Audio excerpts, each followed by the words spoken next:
Hello friends, তোমরা কেমন আছো? আমি কিন্তু প্রচণ্ড ব্যস্ত। অফিস, তারপর মিতাকে সময় দিতে।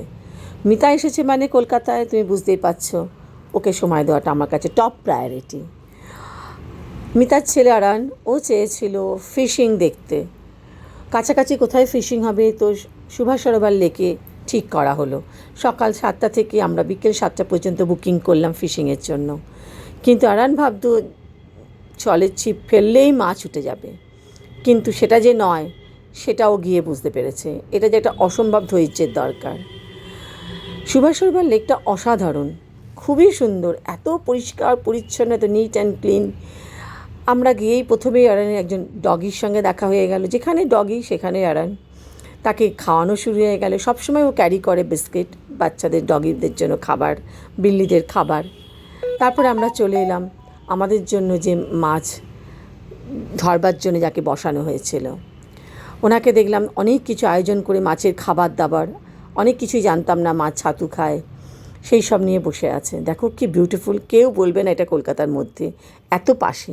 আমার শহরে যে কি কি আছে, সত্যি আমরা নিজের শহর, নিজের বাড়ির কাছাকাছি জায়গাগুলো না দেখি আমরা বিদেশ যাই, আমরা কোথায় না কোথায় ঘুরে বেড়াই। একমাত্র মিতা যে এসে বলল, বিদেশ থেকে এসে বলল বিদেশে কিচ্ছু নেই রে, কলকাতা অনেক ভালো। ও আর ওর ছেলে দুজনেই এই সিটিটাকে ভীষণ ভালোবাসে।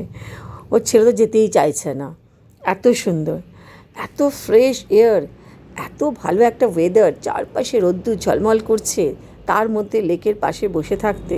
মাঝে মাঝে চাওয়ালা আসছে, মাঝে মাঝে মুড়ি নিয়ে আসছে, ঝালমুড়ি, মানে জমে গেছিলো পুরো। আমার যাওয়ার ঠিক ছিল না, শরীরটা ভীষণই খারাপ ছিল। তারপরে ভাবলাম যে না, আমিও যাব। এটা আমার কাছে একটা বিশাল বড় অভিজ্ঞতা।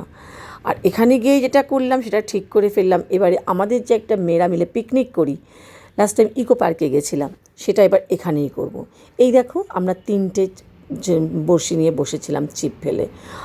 প্রচুর ধৈর্য লাগে, আশেপাশে প্রচুর লোকজনই এরকমভাবে বসে থাকে, কিন্তু এই স্লট এবং জায়গা তোমাকে ভাড়া করতে হয় আর তোমাকে বুক করতে হয়, তা নাহলে কিন্তু তুমি অ্যালাউড নাও, because is a government property.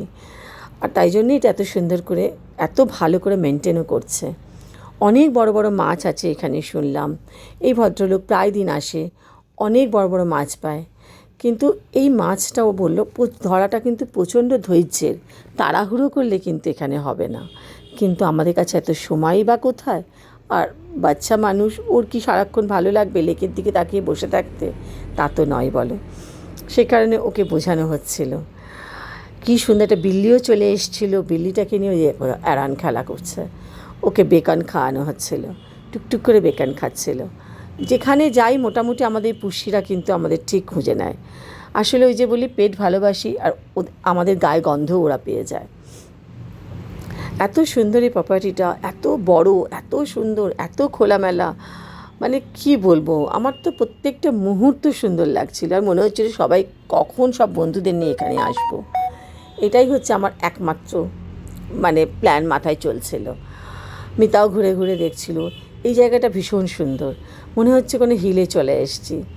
একটুখানি ওপরে উঠে একটা টিলার মতো, যেখান থেকে সমস্ত জায়গাটা দেখা যায়, পুরো লেকটা দেখা যায়, লেকের বাইরেটা দেখা যায়, উল্টো দিকে বাইপাস, সেখান দিয়ে মেট্রো যাচ্ছে, দেখা যাচ্ছে, ভীষণ সুন্দর। তোমরাও যদি কখনো পারো একদিনকে গিয়ে এখানে পিকনিক করো। এখানে রান্না টান্না করেই করতে পারবে না, কিন্তু অল্প বিস্তর খাবার দাবার আমরা নিয়ে গিয়ে, আমরা যেটা করি সব বন্ধুরা মিলে একটু একটু খাবার নিয়ে যাই, নিয়ে গিয়ে আমরা বসে পড়ি, তারপর আমরা আড্ডা টাড্ডা মেরে ছবি টবি তুলে ফিরে আসি। তো এবারও আমি ঠিক করলাম, ইকো পার্ক প্রচণ্ড ভিড়, সেই জন্য অনেকেই যেতে চাইছে না, তাই জন্য আমরা ঠিক করলাম যে এবার আমরা যাব সুভাষ সরোবর লেকে। এখনও পর্যন্ত প্ল্যান আছে 28 ডিসেম্বর, মিতা চলে যাওয়ার আগেই আমাদের এবারে হবে। রন্টিও চলে আসছে, সেই কারণে আমাদের সব মোটামুটি সবাইকে একসঙ্গে পাওয়া যাবে। দেখো আমি আর মিতা যেন মনে হচ্ছে ছোটোবেলায় ফিরে গেছি। এই বাচ্চাগুলোকে দারুণ, কী সুন্দর সোলার একটা বোট করে। এইবার মিতার অবস্থাটা দেখো, নাচতে নাচতে উঠছে স্লিপে। আমি বলছি পড়ে যাবি পড়ে যাবি, উঠিস না, সে কি শোনবার মেয়ে। এইবার ওঠার পরে কি হচ্ছে তোমরা শুধু দেখো। হ্যাঁ, মিতাকে মানা করা সত্ত্বেও স্লিপে উঠল, স্লিপে উঠে পড়ে গেল, কোমরে প্রচণ্ড ব্যথা পেল। সে কিন্তু মানবার নয়। তারপরে উঠে টিউবওয়েল দেখে ছেলেকে দেখালো টিউবওয়েল থেকে কী করে জল পড়ে। আর আমরা আমরা তো মাছ একটাও ওঠেনি, এইটুকু সময় মাছ ওঠে না। কিন্তু এই মাছটা কেউ বড়শি দিয়েছিল, পাড়েই পড়েছিল, সেটাকে আমরা তুলে নিলাম, ভাবলাম বেঁচে আছে, কিন্তু পচে গেছিলো মাছটা। বাট দারুণ কেটেছিল কিন্তু দিনটা।